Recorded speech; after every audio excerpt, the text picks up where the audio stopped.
ایا مادر دل و جانم فدایت، زمین را سجده آرم از برایت. منم فرزندی را دور تو مادر، دعا ده که من محتاجی دعایت. مادر جان وقتی که من به دنیا آمدم، تو مرا دیده تمام غم و غصه دنیا از سرت دور شد. تو مرا دیده از دو چشمان سیاهت اشک مثل باران میریخت. من همان اشک ها را می دیدم مادر جان، ولی زبان نداشتم برایتان بگویم. گریه مکن مادر جان، آخر من سلامت به دنیا آمدم. مادر جانی عزیزم وقتی که من در گهواره با یک صدای بلند گریه می کردم، تو دوام دوام به سویم آمده سرودی الا می خوندی. نوایی بلبل آمد یاد کردم اللهایت را، سری گهواره زیر لب سرودی خوشنوایت را. من آخر یاد کردم مادری جانم، ادایت را نوایت را همه مهر و وفایت را.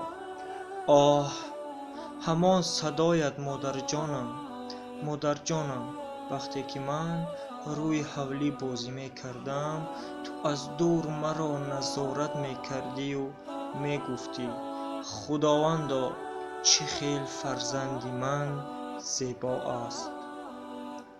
مادر دیگر است، بوی مادر دیگر است، ماه است به زیب و روی مادر دیگر است. صد موی سیاه کاکل یار یک سو، یک تار موی سفید مادر دیگر است.